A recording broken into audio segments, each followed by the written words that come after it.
sikra bala kang tumingal prang campuh samya ngedali ler tatet wileteng katadah wangkung manguncang niti benjang sangat jimit jeladinya ngedali wuwus terus Surawiloka kaya buta singa wargil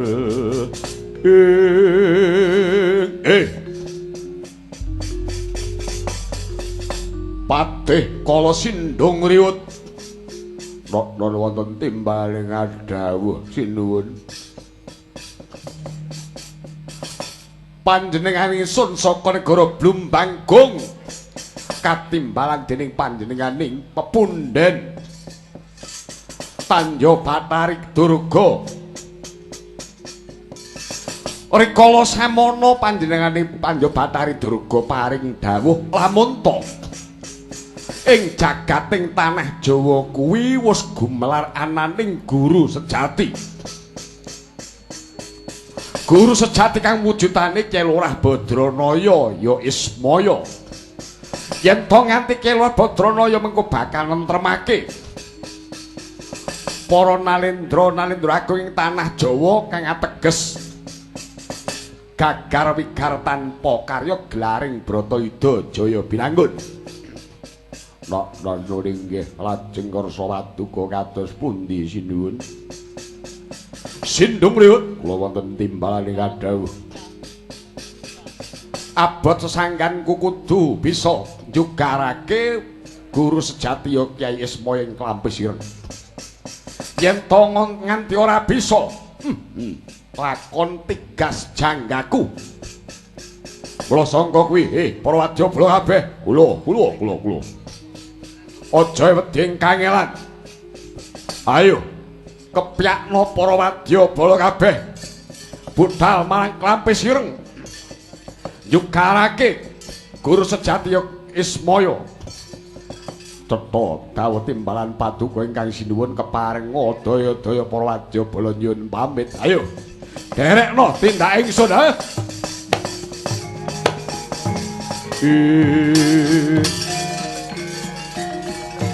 Oh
Bok ngatalah.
Semareka den prayitna semure sambalik titip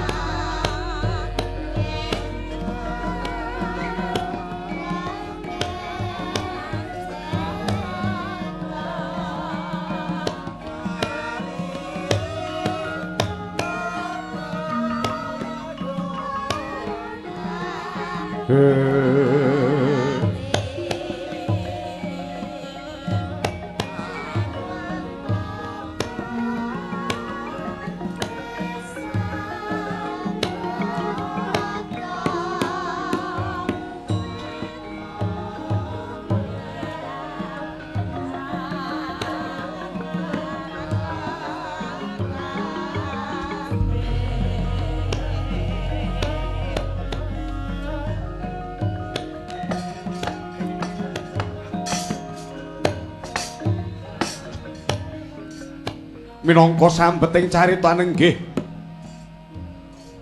punika ta warnanipun ingkang winastan padukuhan Karang Kadempel inggih Karang Tumaritis inggih sinebat ing Klampis Ireng. Pramila winastan Karang Kadempel sabab dukuh ingkang kasinungan bumi subur sugih wuluwetu pala gumandul pala kasimpar pala kapendhem miyang pala wija satemah hanggesangi jalma sadusun.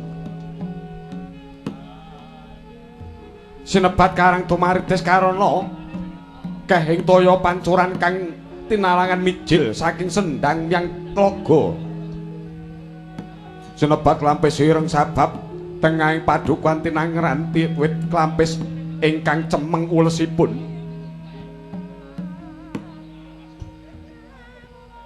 Dasare papan miring Winaradin winanggun padukuhan wijang kang marga-marga manghayat minggahing gunung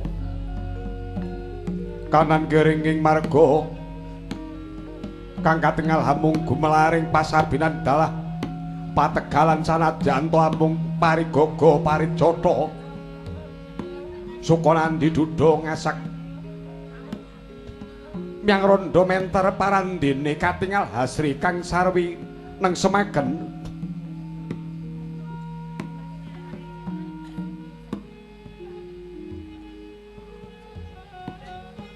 Lasinten tawawing kang lenggah katemben Cinandra tanah sanes kajawi hamung tetungguling padukuhan Karang Kadempel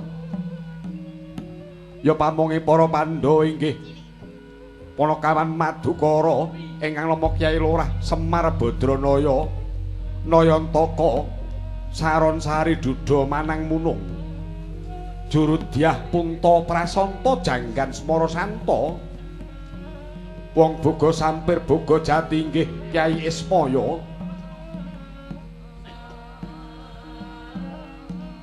nalika samana wonten padukuhan Klampis Ireng Kyai Lurah Badranaya katelaing kathah minangka guru sejati gelar kawruh ngagesang ingkang tundhonipun migunani binjang wonten ing akhir pramila sinuyudan sangganing para nalendra gong datan kantun inggih Pandhita Kendali Sada Sang Begawan Anoman ya Sang Kapiwara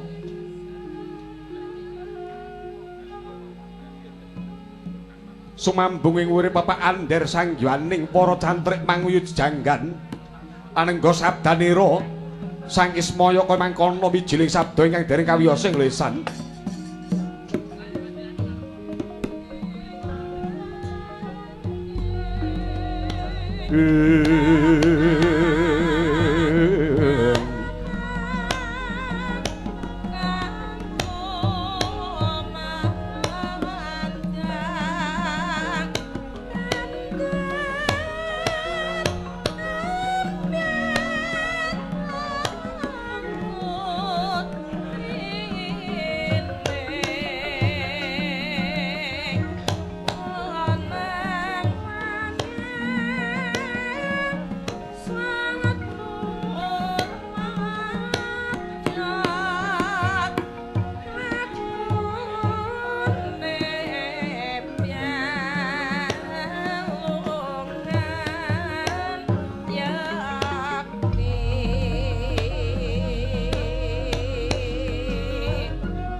leng-lenging ramyaning kang sinong wati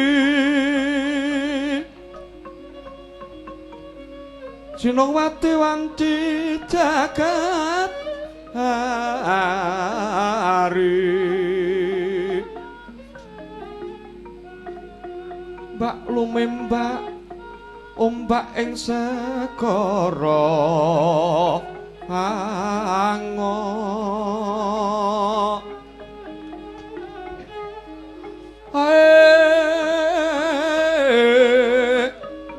ana bali lumut ambregenggeng hawato dencengan oh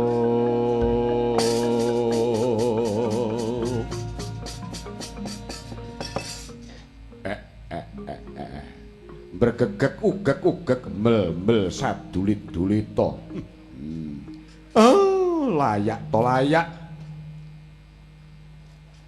lancure padha tarung prenjake padha ganter jebul ing klampis ireng kene karawuhan para prayagung luhur Sinun ndara kula ing Mandura Sara paduka kula ngaturaken sumungkeming pangabekti mugi kunjuk nggih Sinuwun Kyai Lurah Badranaya panjenengan ingsun ora kawa nampa marang sembah kelawan bektimu dosa apa luput apa kang bakal tak sandang yen to iki aku nampa sembah lan pangabektimu Kyai Badranaya Lah kenging napa dene ndika kok mboten kuwawi nampi sembah bekti kula? Yo, Kyai Badranaya. Ya sabab Kyai Badranaya dina saiki wis kepareng madeg dadi dwija, dadi Brahmana Agung kang kasebut yaiku guru sejati. Mula Kyai Lurah Badranaya aku ora kuwa nampa sembah lawan pangabektimu malah kepara. Pratakana ing klampis ireng kene ambok menawa ndarbeni kaluputan ora gawe karenaning penggalih. Panjenengan isun nyuwun agung ing samudra pangaksami. Kyai Lurah. Inggih. Nggih, sinuwun. Mlayu mekaten inggih kula saged anampi pangandika paduka ingkang sinuwun. Mugi kaprayogekna lenggah paduka ingkang sinuwun. Ya Kyai Lurah Badranaya ora kurang prayoga. Salajan kula Sang Dwija Agung kula pun kapiwara saking Gendali Sada ngaturaken sumungkeming pangabekti mawantu-wantu kunjuk sandhap pada paduka. Ya, Anoman ya. Wis ingsun tampa ora liwat pangestune ingsun wae muga tampanana. Wanara seta. Nana inggih. Ndak kapundi kalingga murda mugi dados cahya murcahya. Kula ugi ngaturaken sumugem pabekti Kyai Lurah Badranaya.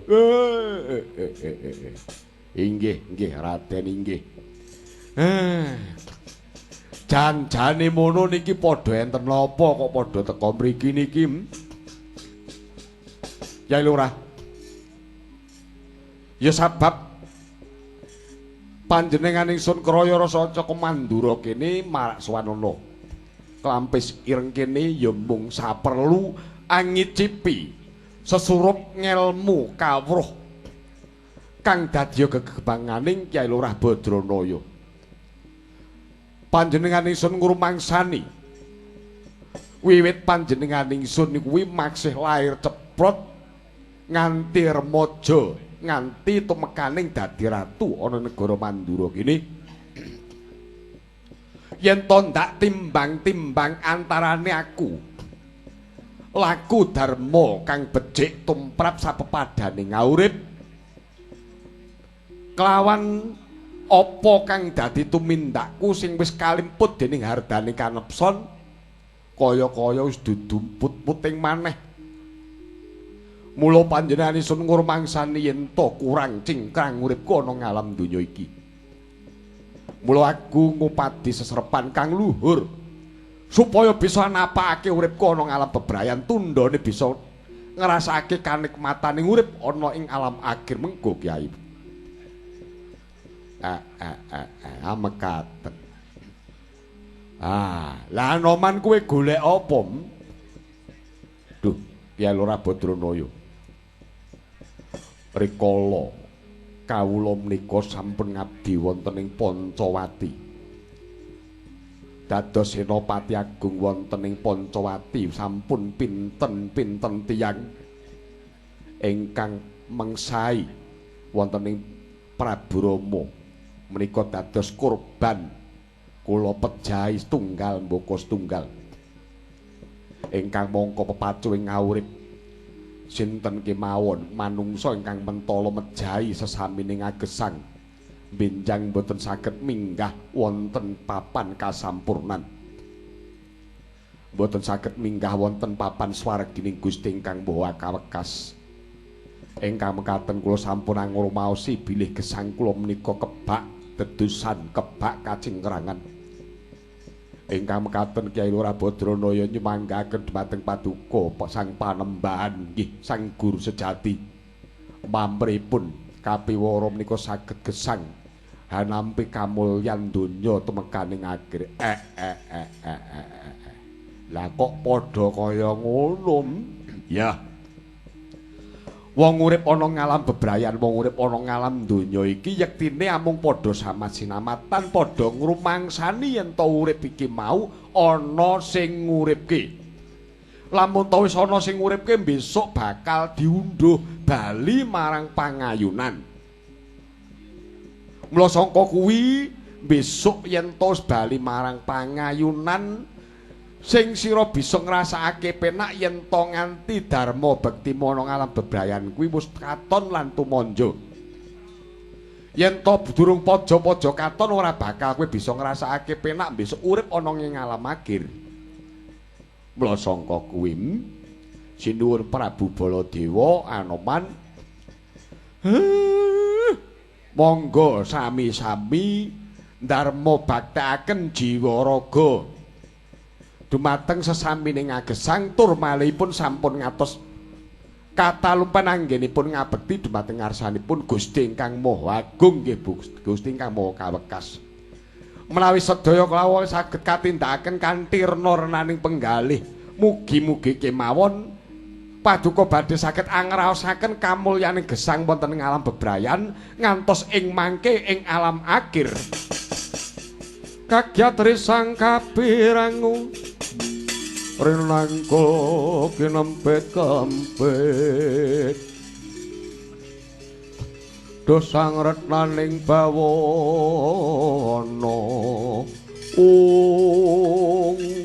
duh Kyai Lurah Badranaya yektosipun inggih menika ingkang kula padi nanging dereng paja-paja pikantuk asreping manah kula menika namung sacuplek paduka menika paring dawuh najan to namung basanipun sagluguting kolang kaling kula sampun saged angraosaken nggih menika sampun dados janji kula wonten ing batos kula menggaipun pun kapiwara janji menika mboten kedah dumateng sinten-sinten janji menika wonten nala kula piyambak wonten batin kula piyambak mrai batin kula selak kula sagah kabanjut pramila menika duh Kyai Lurah Badranaya gandeng dereng paja-paja anggen paduka paring seserpan keparenga kula badhe nyantrik wonten ing klampis ireng ya semanten ugi kula Kyai Lurah Badranaya najan to kula wonten Mandura menika salah setunggalipun Nalendra Agung nanging dupi wonten ngarsa paduka Kyai Lurah Badranaya. Kula nyantrik wonten ing Klampis Ireng mriki Kyai Lurah. Lah kok padha lungguh sesedhok ana ngisor kuwi piye kuwi? Iya. Inggih, iya, ora dadi baya pungapa. Padha dak tampa pasiwitanmu ana ing Klampis Ireng kene. Nuwun, kula ingkang sowan Kyai Lurah Badranaya.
Gonjang kanjeng langit klap-klap katon Lerekin sanging alis risang mawe gandrung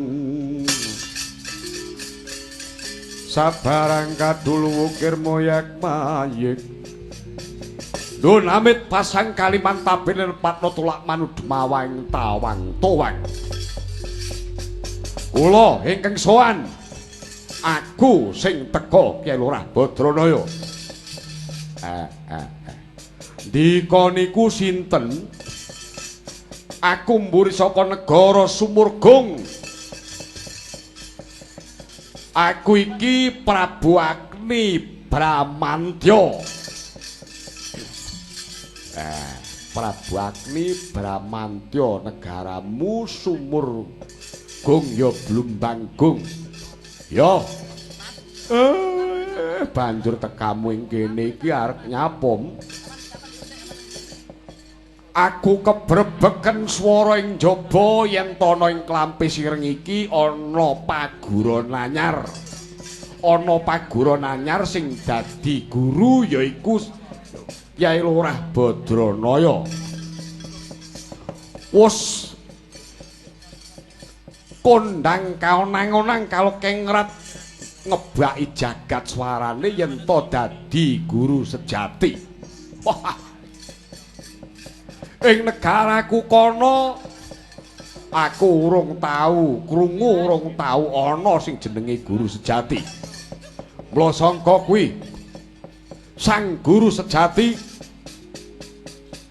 tekaku ing kene aku bakal nyantrik pengen meguru. Pengen meguru. Ya, aku pengen meguru. Sing mbok goleki kuwi ngilmu apa? Gandeng kowe iki dadi guru sejati wis kondang tekan ngendi-ngendi. Aku kepengin dibacok ora tedas. Aku pengen iso ngilang. Aku pengen gandeng ngrentengi wanita. Nanging sing tak gandeng kuwi mau padha seneng marang aku, padha tresna marang aku, ora njula apa sing dadi kekarepanku.